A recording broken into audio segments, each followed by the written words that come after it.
Marotiri, Rapa, Raivavai, Tupuai, Rurutu, Rimatara, Maria.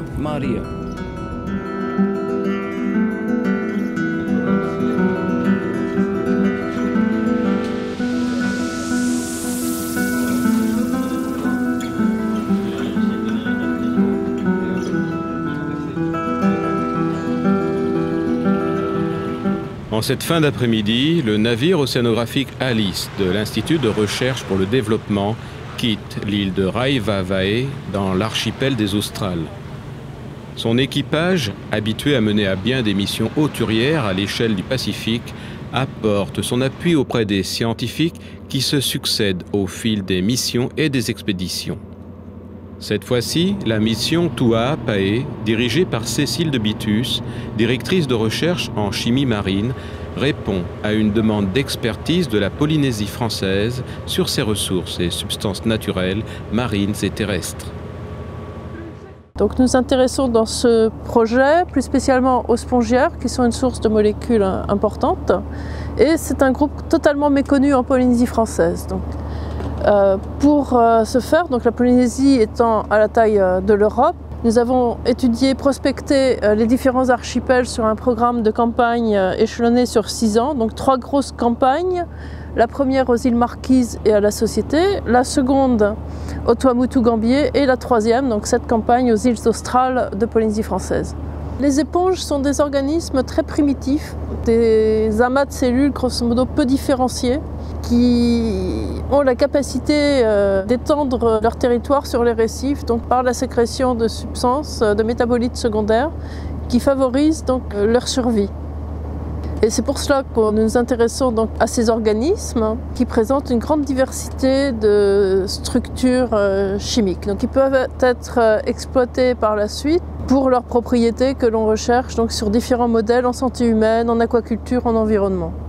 Les éponges sont des organismes très primitifs qui se nourrissent essentiellement par filtration donc, du milieu. C'est pour cela qu'ils sont particulièrement abondants dans des eaux riches en nutriments et ils retiennent donc les nutriments pour se développer. Et pour se reproduire, donc, il y a 2 types de reproduction, une reproduction sexuée donc, par gamètes et une reproduction par fragmentation. Donc un morceau d'éponge redonnera une autre éponge. L'on distingue 3 types d'éponges. Les éponges calcaires, les démosponges et les éponges siliceuses, nommées aussi éponges de verre. La nature et la forme de leurs spicules, ces bâtonnets pointus qui constituent leur squelette, sont des caractéristiques utilisées entre autres pour leur identification. La diversité et la plasticité des éponges permettent ainsi à une même espèce d'adopter des formes différentes en fonction de la nature du substrat sur lequel elles se développent, mais aussi en fonction de leur exposition à la houle et aux courants marins. Donc les éponges sont utilisées depuis l'Antiquité par les hommes, donc comme éponge de toilette, en particulier en Méditerranée. C'est l'organisme qui a fait l'objet de la première culture en milieu marin, donc le premier organisme à avoir fait l'objet d'aquaculture en milieu naturel. Certaines éponges profondes, les hexactinellites, sont des éponges de verre et leur spicule peut atteindre 2-3 mètres de long et a été trouvée donc, dans des dragages ou des chalutages profonds lors de chalutages expérimentaux pour la pêche. Et ces spicules ont servi de premier modèle de fibre optique car ils sont constitués de silice pur. Si certaines éponges dissolvent le calcaire des récifs pour s'y développer, dans la baie de Vancouver, en Colombie-Britannique, des récifs sont entièrement constitués d'éponges siliceuses. Ces formes de vie qui ont évolué sans la protection de coquilles, d'écailles ou d'épines ont développé une chimie qui répond par exemple à la fonction de défense contre la prédation. Une chimie qui est particulièrement efficace chez les démosponges. Le milieu marin présente une grande diversité d'organismes qui sont dépourvus de défense physique, comme les coquilles, chez les mollusques ou les coraux, donc le squelette du corail. et qui doivent se défendre contre des prédateurs, contre différents pathogènes d'une manière ou d'une autre. Donc, ces organismes sont riches en substances dites métabolites secondaires, substances de défense qui favorisent la vie, donc qui ne sont pas nécessaires mais favorisent la vie, leur prolifération et leur croissance. Les bactéries pathogènes prolifèrent et forment fréquemment des biofilms composés de micro-organismes et ayant l'apparence d'une fine pellicule recouvrant un support ou un organisme. Ces biofilms en milieu marin sont le premier stade du fouling, appelé aussi biosalissure. Quelles stratégies ces organismes marins ont-ils développées pour se protéger des agressions de bactéries pathogènes et du fouling? Les récifs coralliens sont le support d'organismes fixés qui communiquent entre eux essentiellement par voie chimique, donc par des médiateurs chimiques dont on connaît mal le rôle. Et actuellement, on recherche le rôle de ces molécules pour la communication interorganismes et entre les organismes eux-mêmes et la formation des biofilms et la communication bactérienne, en particulier donc sur le quorum sensing. Savoir s'ils arrivent à se défendre contre la formation des biofilms en inhibant justement cette communication interbactérienne que l'on appelle quorum sensing. Les bactéries sont étudiées depuis longtemps en laboratoire, dans des milieux sous contrôle, et leur capacité à communiquer entre elles à partir de signaux moléculaires n'a été observée et comprise que récemment. Appelée la détection du quorum, ou quorum sensing en anglais, cet ensemble de mécanismes qui contrôlent l'expression coordonnée de certains gènes bactériens apparaît lorsqu'un certain nombre de bactéries est présent, c'est-à-dire quand le quorum est atteint. C'est un des domaines de recherche de Tepo Emai, doctorante au centre IRD de Papeete.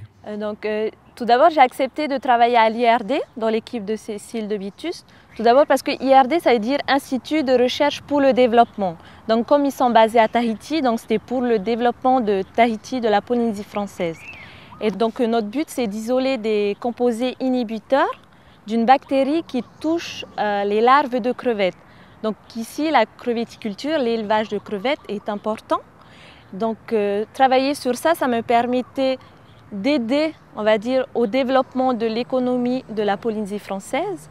Et dans ce but-là, en plus, on voulait valoriser la richesse marine de la Polynésie française. Donc là, c'était vraiment deux points intéressants qui touchaient en fait la Polynésie française, et donc c'est pour ça que j'ai accepté. Pour pouvoir isoler nos molécules inhibiteurs du quorum sensing, de Vibrio arvei, nous effectuons tout d'abord une extraction des éponges marines.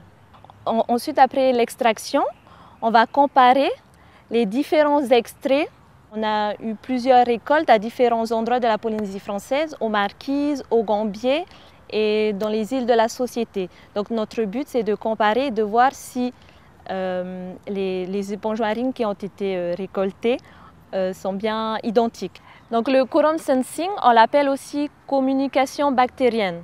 Donc du coup, elle permet de contrôler les gènes de l'installation de biofilms, de la bioluminescence et de la virulence.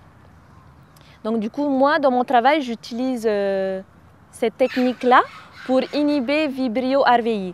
Et Vibrio arvei, c'est une bactérie pathogène pour les larves de crevettes. De la rencontre du laboratoire de chimie marine de Cécile de Bitus et de celui de l'Ifremer Tahiti, avec ses activités essentiellement aquacoles, est né un projet, celui de trouver des inhibiteurs de quorum sensing à partir de molécules d'origine marine, présentes en Polynésie française, pour une utilisation à terme en domaine aquacole. Le quorum sensing, en fait, c'est vraiment une notion, un mécanisme qui a été découvert assez récemment, et c'est en fait un mécanisme de communication entre les bactéries, entre elles. On pensait qu'elles étaient toutes des clones incapables de communiquer entre elles. En fait, non. On sait aujourd'hui qu'il y a des molécules qu'elles s'échangent. C'est une forme de parole, elles se transmettent des messages entre elles. Et donc ces molécules de quorum sensing sont vraiment très importantes, parce que beaucoup de mécanismes de physiologie de la bactérie font intervenir ces molécules-là, notamment tout ce qui est expression de gènes de virulence. Donc là, on touche à la maladie, c'est-à-dire des bactéries qui peuvent être pathogènes pour des organismes marins. Donc, le quorum sensing va réguler ces gènes de virulence. Il va aussi intervenir dans les facteurs de colonisation des bactéries, c'est ce qu'on appelle les biofilms. Et il peut intervenir également dans un phénomène qu'on a mis en évidence dans les laboratoires, qui est la luminescence. C'est-à-dire que les bactéries, certaines bactéries sont capables de produire naturellement de la lumière. Et donc on a dans notre souchier, dans notre congélateur à moins 80, ces bactéries donc naturellement luminescentes et également d'autres bactéries qui ont été isolées d'organismes marins et qui sont pathogènes. Ah, une bactérie. Donc tu voulais quelle souche, Julie? Vibrio arvei, luminescente. Ouais, c'est celle-là. Ok.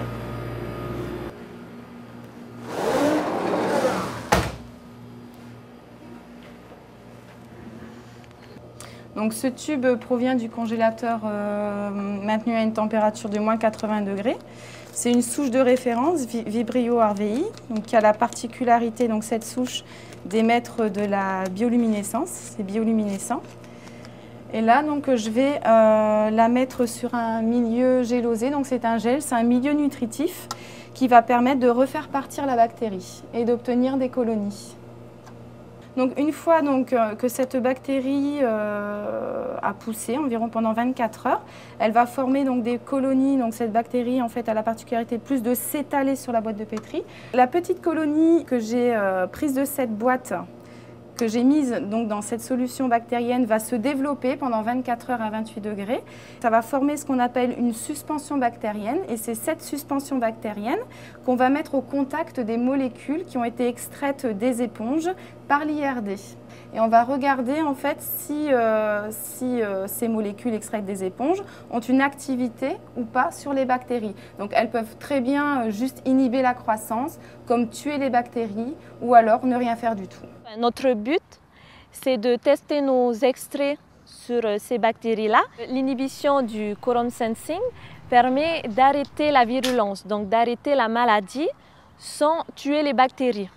Tandis qu'un antibiotique, lui, il a pour but d'arrêter la croissance d'une bactérie.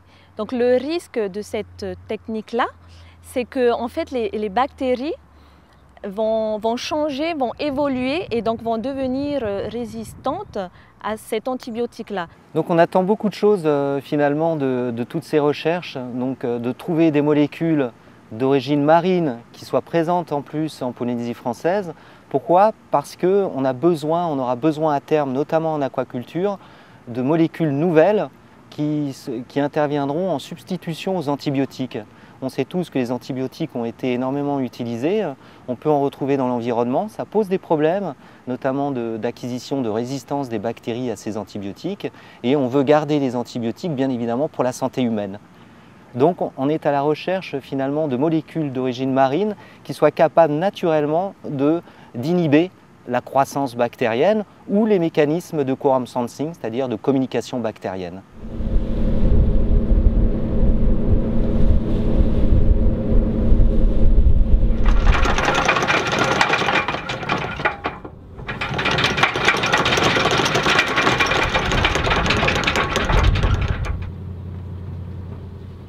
Retour sur le navire océanographique Alice, où se poursuit l'inventaire des éponges des Australes. Îles après îles, site après site, les plongeurs scientifiques inventorient les fonds marins.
là, on avait 3 colonies bien distinctes. Donc c'est vraiment des individus différents. Ce qui permet de prélever un petit morceau de chaque pour faire de la phylogénie. Voilà. Donc on les comparera aux échantillons qui sont déjà en collection au muséum à Brisbane avec qui on travaille, qui a la plus grande collection d'éponges du Pacifique. Donc, toutes nos collections originales sont déposées dans un muséum international, puisqu'on n'a pas de muséum dédié en Polynésie française. On a un herbier pour les plantes, mais pas pour les invertébrés marins. Donc, ce qui permet après, quand nous on n'existera plus, l'accès à la collection, donc à la communauté internationale. Donc ça c'est important pour la traçabilité des échantillons et pour la pérennisation des connaissances aussi.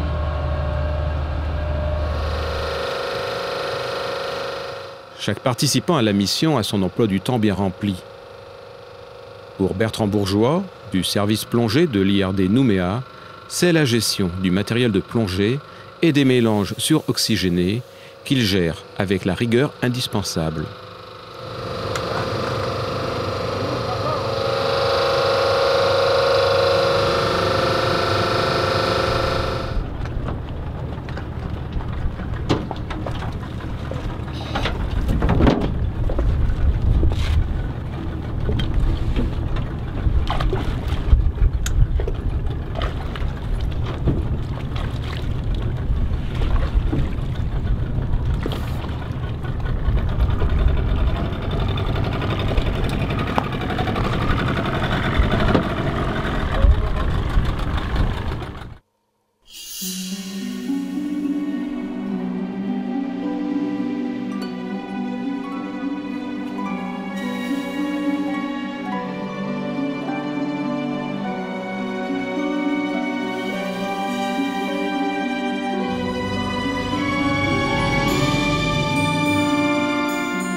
Milieu corallien comme ça, la ligne.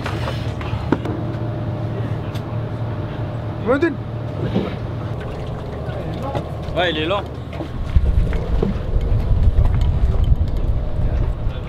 Dans le laboratoire dit humide du navire Alice, les scientifiques vont alors passer une partie de la soirée à trier, photographier, effectuer des prélèvements, puis préparer la journée d'inventaire à venir.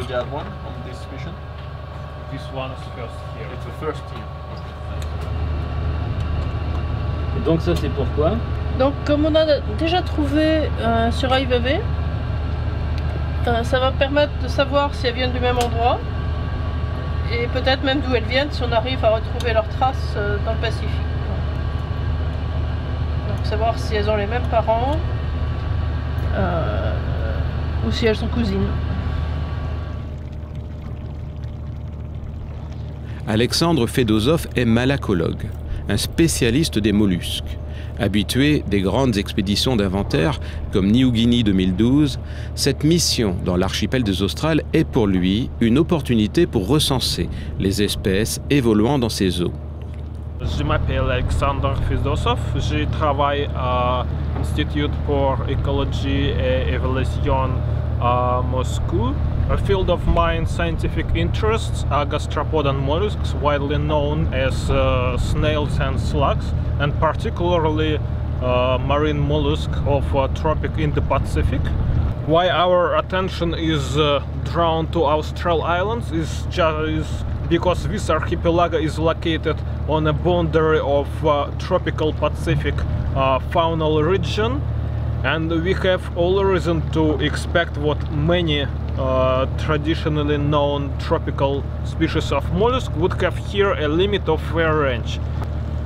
We may have a lot of cryptic species, and therefore we expect that the fauna of Austral Islands, when studied in respect of molecular phylogenetics, will show high rate of endemicity.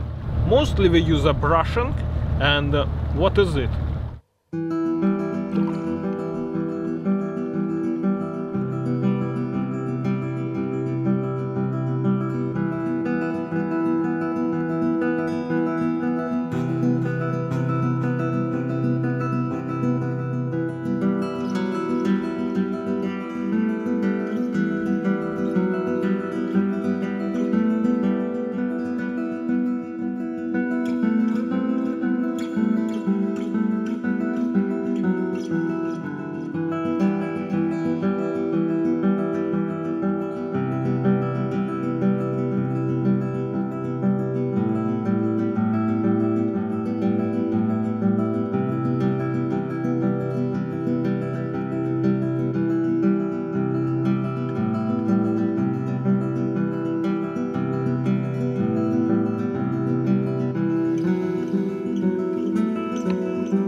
So basically what we do, we put them in a basket lined with a fine mesh, and then using a brush start removing all film of sediment, which usually covers these stones or dead colonies of corals, and which in fact contains very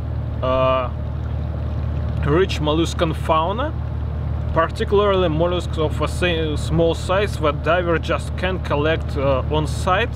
But when these mollusks are removed with the sediment and later they remain in a basket,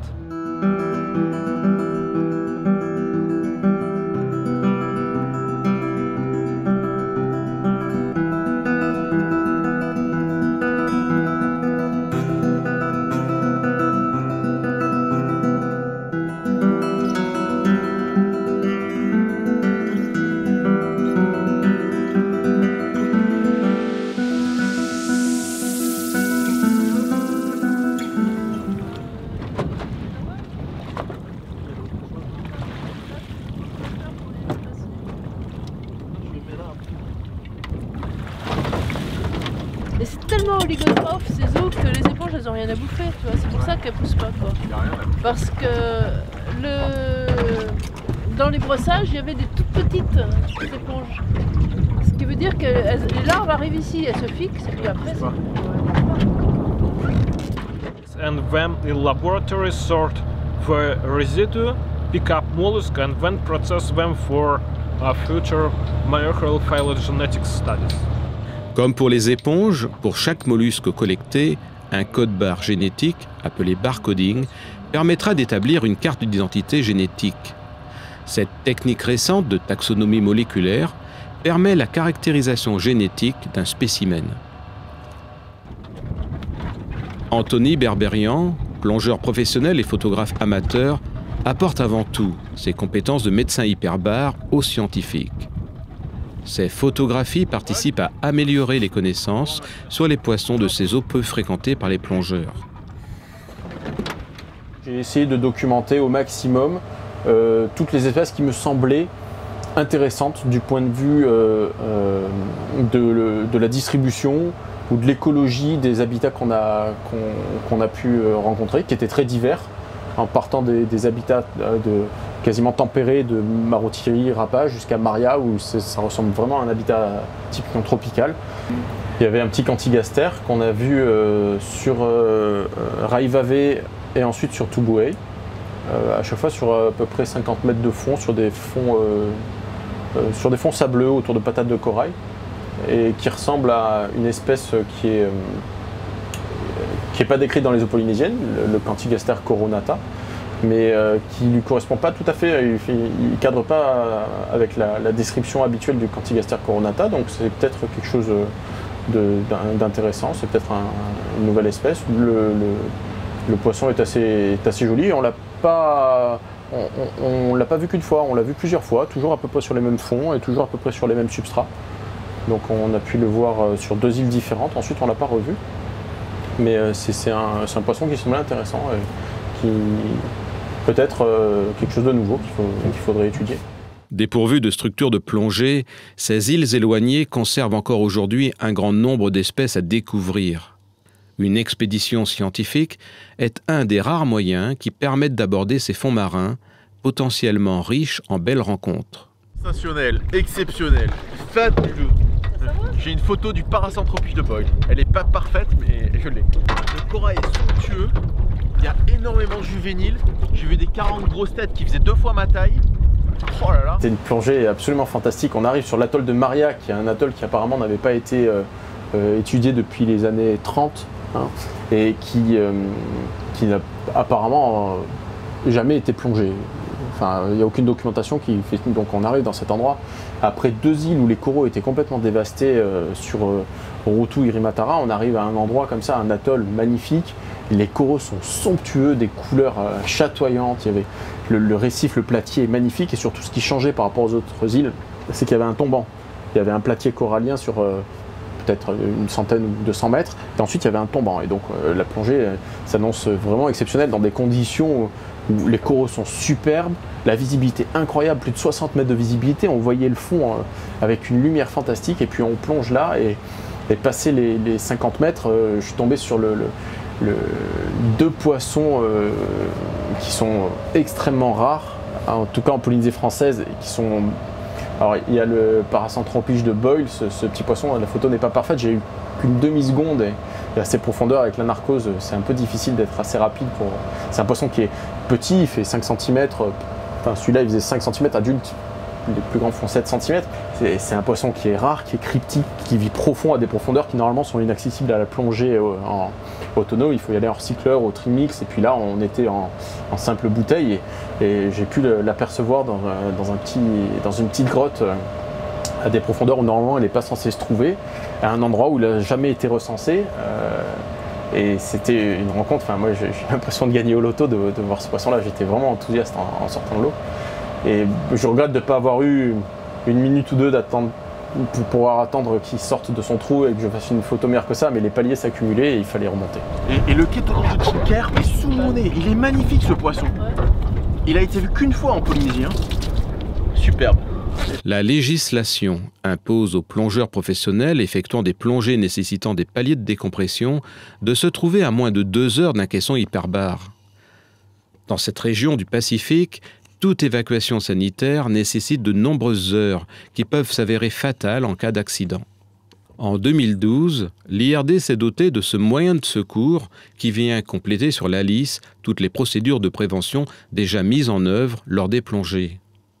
Éric Folcher, responsable du service des opérations hyperbares de l'IRD. C'est un caisson de recompression de chantier, c'est-à-dire il est là pour pallier vraiment à une urgence dans les zones éloignées, quand on ne dispose pas justement d'un centre médical hyperbare. Alors un accident de décompression, c'est un accident qui est dû en fait à l'azote de l'air que l'on respire sous l'eau. Et pendant les phases de remontée, pendant les phases de désaturation, on a besoin de respecter certains paramètres, comme la vitesse de remontée et les paliers de décompression, justement pour éviter ce type d'accident. En fait, l'accident de décompression est un peu un dégazage un peu brutal de ces bulles d'azote qui provoque différents types d'accidents. Le caisson va permettre de recomprimer cette personne afin de réduire la taille des bulles et de le mettre sous oxygénothérapie et hyperbare, c'est-à-dire de lui faire respirer de l'oxygène sous pression afin de pouvoir éliminer en fait, ce trop-plein d'azote. Ce caisson est divisé en 2 parties. On a une chambre dans laquelle on peut entrer directement l'accidenté et un sas de l'autre côté qui permet en fait, de faire rentrer et sortir le personnel accompagnant. L'oxygénothérapie, ça marche pour une profondeur de 30 mètres avec de l'héliox qui est un mélange d'hélium et d'oxygène à 50%. Et à partir de 18 mètres avec de l'oxygène pur. Voilà. Donc l'accidenté est mis sous masque et il a certaines périodes où il doit respirer cet oxygène ou cet héliox et avec des rinçages à l'air. Donc on a des tables thérapeutiques qui prescrivent exactement les temps de respiration de ces mélanges. Donc ça permet de faciliter grandement la désaturation en azote qui est responsable de l'accident de décompression.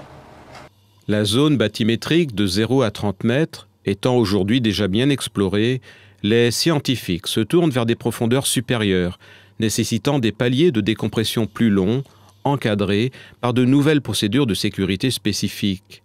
Dès à présent, la législation autorise l'utilisation de mélanges gazeux, comme le trimix, jusqu'à la profondeur maximale de 90 mètres, ouvrant ainsi de nouvelles perspectives d'exploration et de récolte. Plein de podiums. Tu les as trouvés où? Au fond. Vous voyez, à un moment c'était une éponge, mais bon après j'ai dit c'était la belle podium là.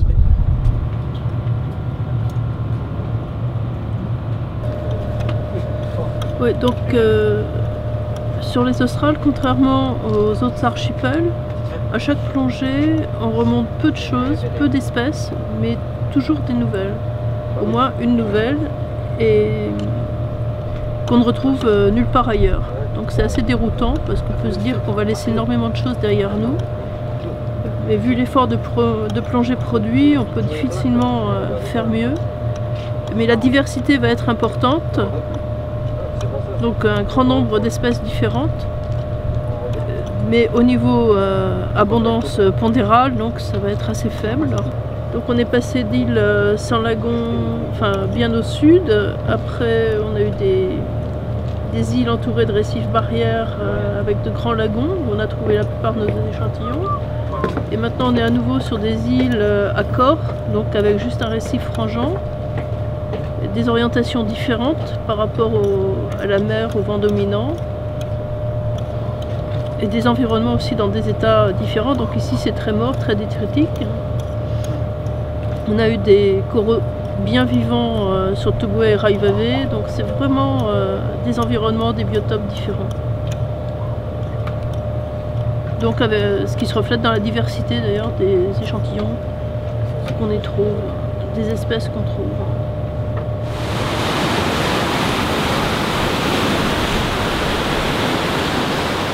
Les 2 jours de transit qui marquent la fin de la mission Tu'apae laissent à peine le temps aux scientifiques de ranger, classer leurs échantillons et de compléter fichiers et dossiers.